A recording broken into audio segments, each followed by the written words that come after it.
Hello friends, and welcome to the Hanged Man in the Moon. If this is your first time here, welcome. Thank you for coming. I'm pleased to meet you. If you've been here before, thank you for returning. I'm truly honored. Friends, if you are a returning visitor, you already know that this is my Back to Basics series within the context of my deep dive into the Thoth Tarot, the system created by Lady Frida Harris and Harris-Crowley. And for this Back to Basics series, I have limited myself to a total of 3 tarot cards and only 2 oracle cards. And I'm doing this because it helps me, and I hope it helps all of us, to give more focused attention to each one of those tarot cards. And it's helping me, and I hope you as well, to get more of a deeper understanding and greater comfort level with working with these cards. And so I've got the spread already laid out. But before we get to that, let me ask you a question. Has anyone ever told you, you have to know your why? Oh, why do we have to know that? Well, it's great to know what we want. It's wonderful to know what kind of relationship we want, what kind of job we want to work in, what kind of experiences we want to have, what we want to be, how we want to express ourselves in the world. But if we only know what we want, we can very easily and sometimes quickly slip into feelings of failure and even unworthiness. And those feelings of failure and unworthiness are indications that we have pinched ourselves off from the powerful force of intention. And so, it's more helpful to know our why. Let's just have a quick, fun example. Yeah? For example, let's pretend that we have fallen in love with Chris Hemsworth, you know, the Thor guy, right? We've fallen in love with him. More than just a sexual attraction and being hot for his bod, we've fallen in love with him. And so we expect, we hope, we want to have a relationship with Chris Hemsworth. And when Chris Hemsworth does not enter into our experience fairly quickly, we can start feeling disappointment, and we can start feeling a sense of failure and even powerlessness or even unworthiness. However, if we know the why, if we know why we have fallen in love with Chris Hemsworth, what qualities does he have that attract us? If we know that and we hold that why in our head, when the version of Chris Hemsworth that is right for us shows up in our experience, we won't reject him because he's not Chris Hemsworth, but we will embrace him and know that we have created this wonderful relationship with the person who matches the qualities that we want in a relationship. If we focus so much on what, we'll often lead ourselves into disappointment and feelings of failure. If we focus on why we want those things, we'll find more opportunities to have those experiences, to have those whys fulfilled for us in surprising and delightful and unexpected ways. Does that make sense to you? Knowing our why is so beneficial when we want to live our lives intentionally. And sometimes Chris Hemsworth might actually show up, and that's wonderful. But if we've limited our possibilities to one and only one fulfillment of our desire, we're cutting ourselves off from a universe of potential. Does that make sense? So friends, like I said, I've got a spread already laid out for us. Are you ready to take a look at it? We'll look at the spread and then I'll explain it and then we'll start reading it together. Here's the spread.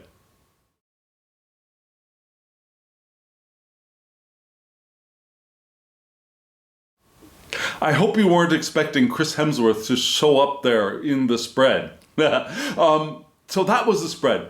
And I'm using 2 decks that I used last week as well, right? I'm using the Tarot of the Spirit, which is a wonderful deck. The book is much more in alignment with the thought system than the titles on the cards sometimes seem to be. And I'll get into why I say that in just a moment. But you saw that there were 3 cards on top from this Tarot of the Spirit. It's an available deck. There will be a link in the description box below if you want to go get it and the book that goes with it. I highly recommend the book. It's a tome. It's really worth reading from cover to cover. So that link is down there. And you saw those 3 cards. And those are a positional spread, which means that each card is responding to a specific prompt or question. So the first card tells us what the significant answer to the question is, which is, how can we live our lives more intentionally in the coming week? The second card is a challenge. Yeah? A challenge in the positive sense of something to reach for, something to try to move in the direction of, to attain, or a negative challenge as in an obstacle or something that which could interfere with our progress. Yeah? And then the third card is advice. That's pretty simple. Now, the 2 cards below were from an oracle deck, which I've been using quite a bit. It's the Oracle of the Radiant Sun, and that is also available, and there will be an Amazon link in the description box below. I don't get any financial remuneration if you use that link. I'm just putting that out there for you to find the decks easily. You can just as easily find the Oracle of the Radiant Sun at other booksellers. I'm not sure about the Tarot of the Spirit. Probably that's available at other sellers as well.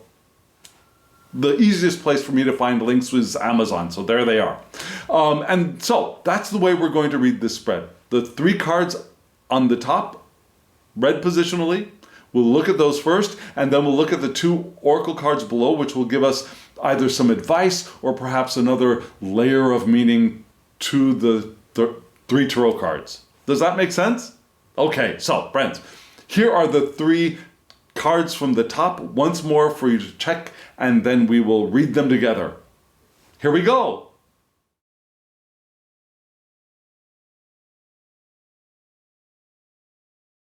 The 3 cards from left to right you just saw were the 7 of Discs, the Star card, and the Knight of Discs. So there's a lot of earth, there's a lot of material here, a lot of matter, our work, our resources, our health, what we are creating in the world, what we are manifesting in the world. Now the discs, that's the bottom of the tree of life. If it's the bottom of the trees of life, you could even say. Yeah, fire being at the top, then water, then air, then earth. Moving down the tree, and earth being the very bottom, and earth, for example, if we had gotten the Princess of Discs, she's at the very, very bottom, and she's the one who will move us back up to the top with the Ace of Fire, or wands, right? So we've got a very grounded, very earthy spread for us this week. And we start off with the 7 of Discs. This is a beautiful card. It's a lovely card. The title on this card is The Garden, right? That's not what Harris-Crowley called his 7 of Discs card. Yeah, the 7 of Discs card in Crowley's deck is called Failure. Does this card look like failure to you? It doesn't look like failure to me. It looks like the garden is thriving. There's a huge rose. There's a lot of light. There are seeds down there, and what looks like it could be a shed, perhaps, or a root cellar or something. This looks like a thriving farm or a thriving landscape with resources abundant. It's called the garden, and yet this is the 7 of Discs. It is titled Failure by Crowley. Both the creator of this deck and Crowley associate this card with Saturn in Taurus. Yeah, which, let me double check that. It's really hard to see. Yes, it's Saturn and Taurus. It's one challenge with this deck is the astrological glyphs on the deck are so teeny tiny. They're right down there in the bottom. It's really, really hard to see, especially in this card and some others. But it is Saturn in Taurus. Yeah? And Saturn in Taurus would give us the second decanate of Capricorn.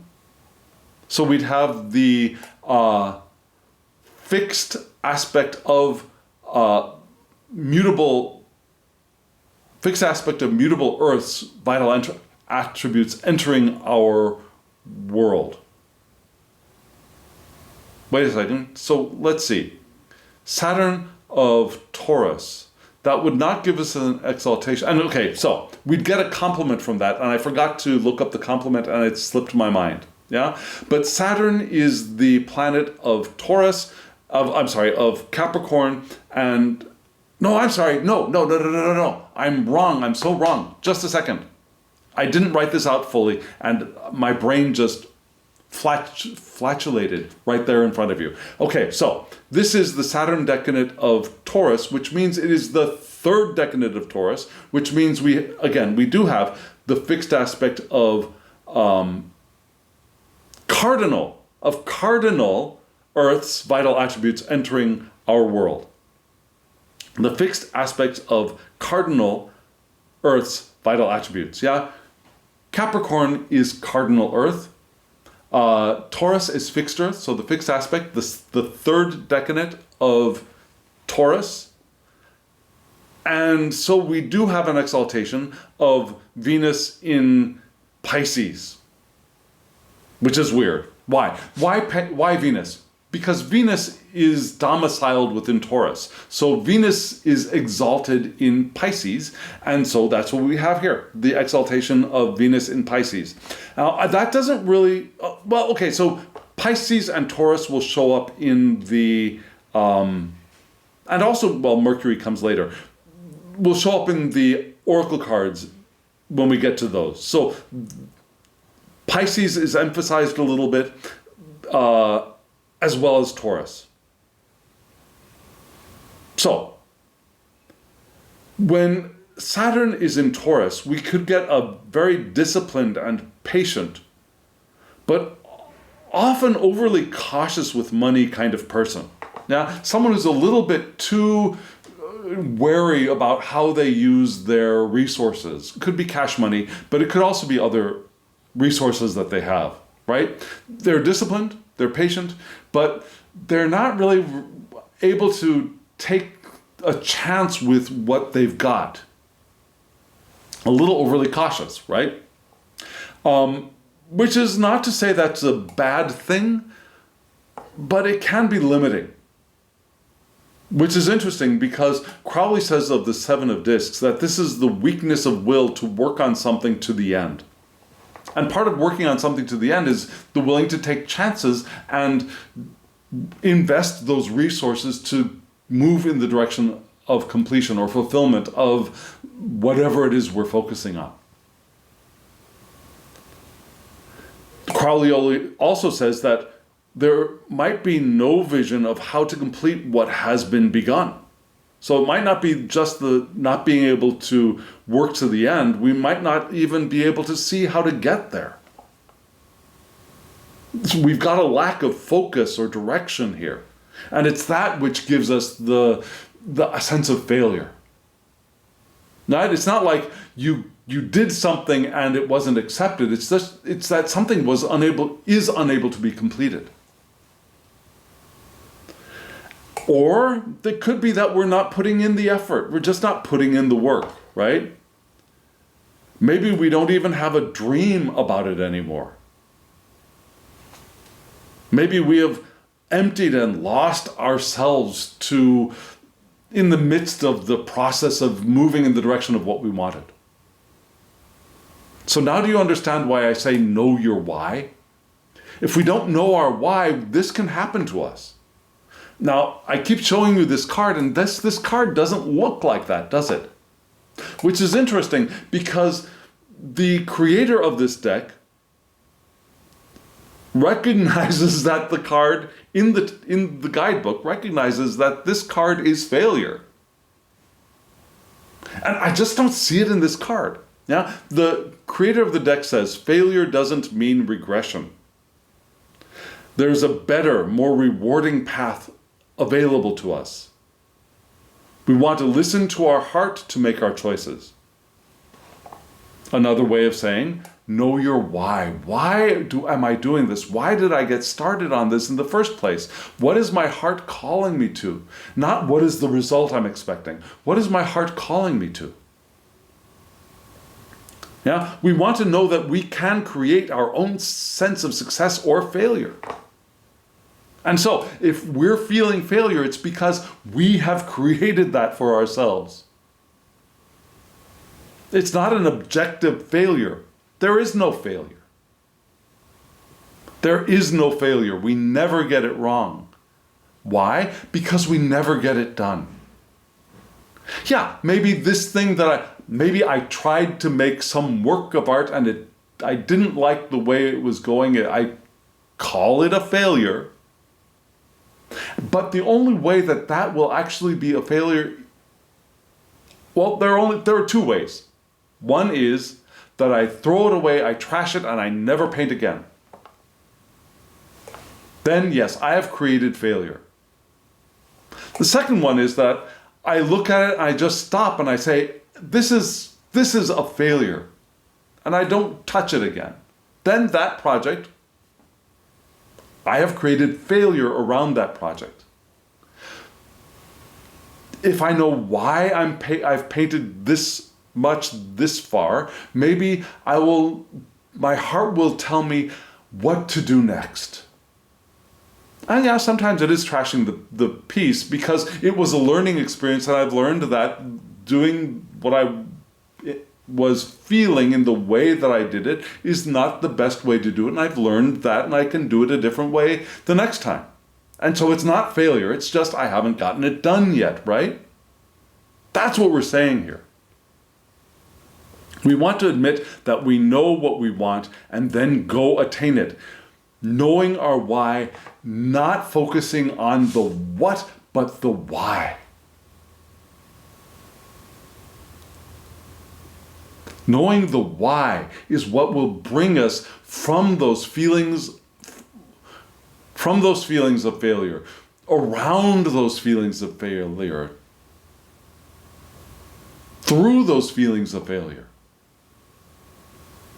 And eventually we can become so practiced that the feeling of failure is either so brief that it's negligible, or we don't even feel it anymore. If you're there already, you're way ahead of the crowd. I'm not there yet. Full disclosure, I'm not there yet. I know that I'm getting better at that, but I'm not quite there yet. I'll still crash. And maybe even the best of us will still crash from time to time. So how is that answering our question, how can we live more intentionally in the coming week? Fail? I don't think so. I think the way that we can live more intentionally in the coming week is to recognize that there is no failure, and there is no failure beyond that which we are creating for ourselves. And if we recognize that, we can also create our success, not by focusing on the what, but focusing on the why, and learning from where we are to know how and the way to go forward. That's making sense, right? That's where we begin. And the next card is perfect. The next card, what is the challenge? The challenge is the star. This is a beautiful star card, right? Very different from Crowley's. I'm sorry, from Lady Frida Harris's work on the star card. And we all know that the star card's place was relocated maybe by Crowley in the Tree of Life. So Crowley switches the emperor and the star. So the star becomes He, which is the He in the Tetragrammaton. Yeah? Yod He Vav He is the Tetragrammaton, the divine, unpronounceable name of the divine, right? Of God. And the He, there are two of them, that is the creative feminine aspect of the divine. Yeah, there's the energetic, lightning, fiery, airy aspect of the masculine divine, and then there's the creative aspect and the receptive aspect of the feminine divine. And that's what the He is in the Tetragrammaton. And there are two of them, right? So there's a lot of power in the doubling of the He. It's half of the name of God. Yeah, Yod is only 1/4. Vav is only 1/4. He is half of the name of God. That is, half of the name of God is the divine feminine, which is the taking or giving of self. It's the revelation. It's the breath of the divine. It's the breathing of spirit into the world to create life as well. That is all the divine. That is all the divine. That is all the creative feminine. It's Sophia. It's the anima mundi coming in to create the world. And He is also associated with Raido, which points us towards a new direction in life, a new way of moving through life, a new perspective on life as well. It's also the rhythms of life. It kind of looks like an R, which is interesting. Yeah, a pointy R. The rhythms of life, cycles, also communication and reconciliation, but cycles, very feminine thing, right? Rhythms, very feminine thing. Rhythms, cycles, new perspectives, new ways of moving through life. And this is the card for Crowley of possibilities, but they must be realized with will, according to him. Now, it's not a new possibility that will just, suddenly appear. Our will drives us, like the chariot, drives us to the realization of that new potential, the new possibility. There's progress here, but it must not be taken for granted. Kind of like the aces in all of the suits, right? It's a point of navigation as well. The star, the North Star in the sky.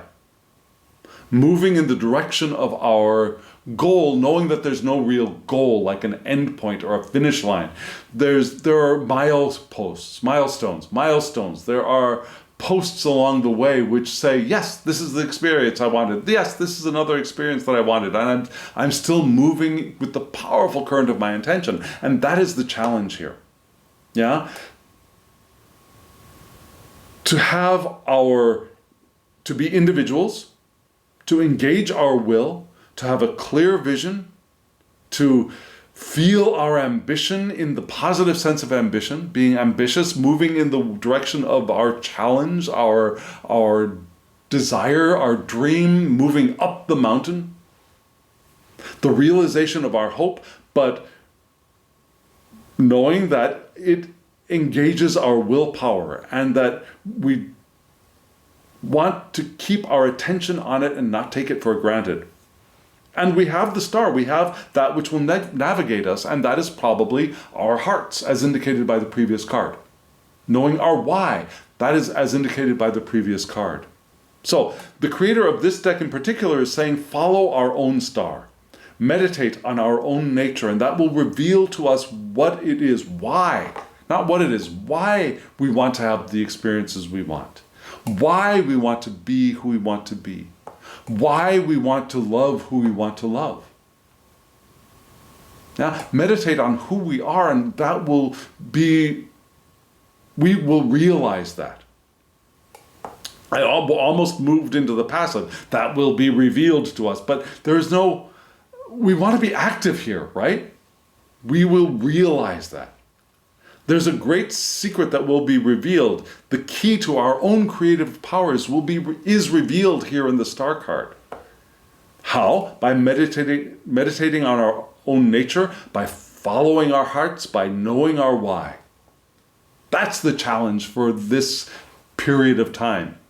That's how we will live our lives more intentionally. And so what's the advice? The advice is also making a great sense, the Knight of Discs, which is fire of earth.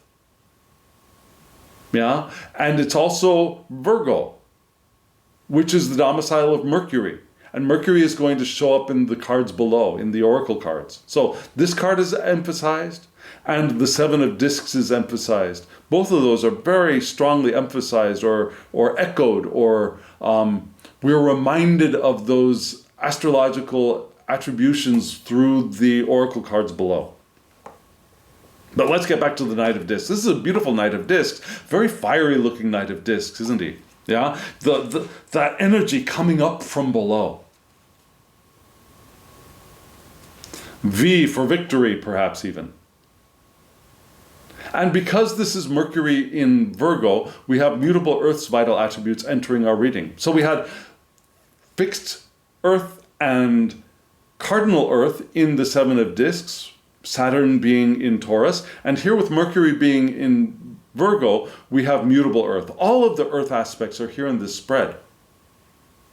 Crowley, as you already know, associates all of the court cards with hexagrams from the I Ching. And the hexagram associated with this card is number 62, which is Zhao Guo. I think it's Zhao Guo, which is thunder over mountain. Fire over earth, thunder over mountain in the I Ching. So we have a potential for frivolity of energy here.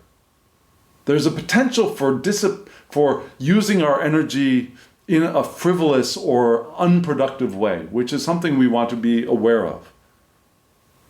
We might, without our knowing it, fly beyond our capability and the reality of a situation here. We might, as sometimes we say, go overboard, overreach. We're not ready to do that yet. So we want to be aware of and cautious of that. We don't want to do that, right? But this is the card for Crowley of patience. We want to avoid unrealistic ambition. That doesn't mean that we don't want to have ambition, or that we don't want to have great ambitions for the future. Why is an ambition unrealistic? It's unrealistic when we are not evolved to the point where we can attain that ambition.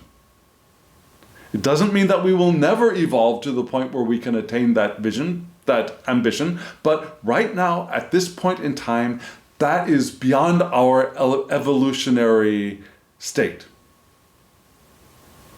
So, if we overreach an ambition, again, we have the potential of falling into failure and feelings of powerlessness or unworthiness. We don't want to, again, have unrealistic ambitions for who we are at this point in time, but we can have those ambitions and realize that it's going to be farther on the path of our evolution.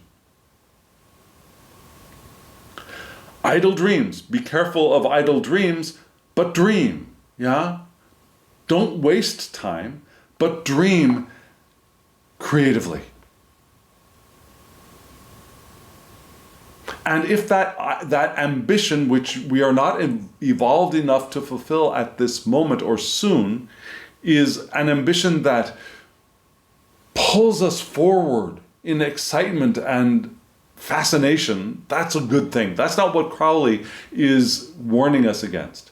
It's those ambitions which are beyond our current capacity, which when we don't get to them pretty quickly, we start dropping into that sense of failure. That's what we want to be aware of and be cautious of. We want to be straightforward here, very earthy and passionate. We can be both. We can be grounded and passionate at the same time. We want to be imaginative and patient and solid. And all of that is possible. That's the advice. Be grounded, be solid, be passionate, be imaginative. Not so much that we cause ourselves the feelings of failure, but so much that we're excited and we know why we're doing what we're doing. Yeah, there might be a long burning fire of creation here. A powerful force over a long period of time. So we're not looking for quick and easy, quick solutions. We're not looking for quick gain here. Things must be done with implacable, unwavering certainty. One step at a time, knowing why we're taking each one of these steps. Now, the creator of this deck points towards joyous practicality in daily matters. Practical yet joyous. Have you ever enjoyed cleaning your house? Have you ever had that experience where you're singing, perhaps even you got the radio on, maybe you're cleaning with somebody else, somebody you love or a very close friend, and you're rocking out and you're cleaning at the same time? That's the kind of thing that's the direction we want to be moving in. Not joyous practicality in our daily matters. Spiritual, emotional, intellectual, and physical wealth. We've got the potential for all of that. We want to continue, keep going forward, and know that we will prosper. Can't you see this figure and this card doing that? Yeah, that also remind, do you know the Shining Tribe or the Shining Woman Tarot by Rachel Pollack? Yeah? It's a card that a deck that I use for my personal ancestor communication spread. And I've got a description video of that spread here on my channel using a different deck.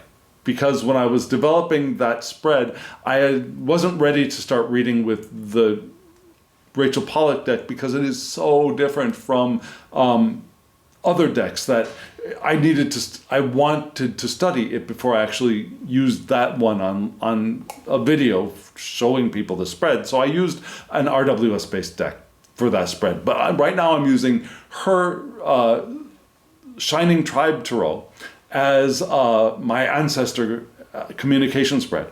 And in that deck, she's got what she calls the Shining One.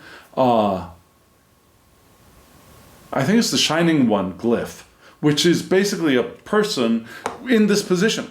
And so this card reminds me of that deck right now.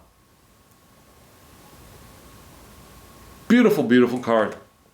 And that's our advice. Be this. Be that person. Yeah? In the midst of all of our experience, be that person.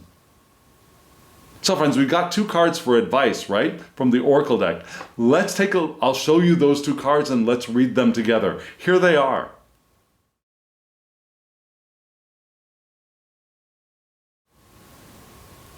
Just a first glance at these two cards made sense, right? Harmony and inspiration. Harmony, balance, and inspiration.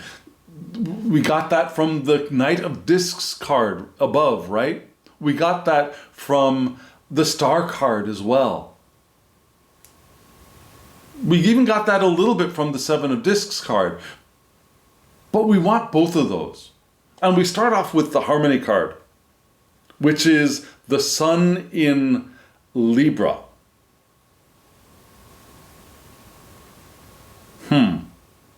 Okay, so just a second. I got confused a little bit. So we got the Sun in Libra, which is correct. So we don't have Taurus or Venus emphasized here, or Pisces. No, we got Pisces and Mercury emphasized a little bit later. So we've got Pisces later, and we've got Mercury later. But here we've got the Sun in Taurus. which is harmony. And in the card, we see a person sitting on a mountain surrounded by birds. And the person and the birds are looking up, and it's spiritual harmony and the link between the spiritual and the material. That's what is emphasized here. The harmony between spirit and matter. And so we are advised to be easygoing, be sociable, be easy to cooperate and relate with. Yeah? Allow other people to interact with us now in a harmonious way. Be fair at all costs, weighing pros and cons like a good Libran. And relationships are very important for us right now. Relationships and cooperation will help us gain the rewards that we want. So we're not going to be doing this alone right now. Yeah, it's going to be in communication and in harmony with other people, but also in harmony with the eternal natures that we are, with the divine. And being in harmony with our eternal natures and with the divine is going to be of great help for us when we are interacting with other people and we are creating harmony there as well. Now the next card is where we get the emphasis of the two cards above. Excuse me. This is 12. Number 12 because it's Pisces. And the title is Inspiration. And the astrological association is Mercury in Pisces. So Mercury reminds us of Mercury in Venus for the Knight of Discs. And Pisces reminds us of the exaltation of Venus in Pisces from the Seven of Discs. Because the Seven of Discs is associated with Taurus. Though it's Saturn in Taurus, Venus is domiciled in Taurus and exalted in Pisces, so we get Pisces here. It reminds us of the Seven of Discs, and then it reminds us of the advice of the Knight of Discs, Fire of Earth. And here we see a dancing person, right? And the dancing person is also linking heaven and earth. As above, so below. With this interesting glyph in front of her, which is basically Mercury, right? And we got a closed-eyed sun up above there, which might be imagination as well. So what is this card telling us? It's telling us that our vivid imagination will help us to be able to visualize thoughts and ideas of where we want to be going and what we want to be doing in our lives. We can be from intuitive to telepathic at this time. And with those abilities, we can please others, which reminds us of the harmony that is potential here in this card, right? So we use our intuitive abilities and even our telepathic abilities to please others and be in more harmonious relationships with others as well. Our intuition is valuable for our creativity now.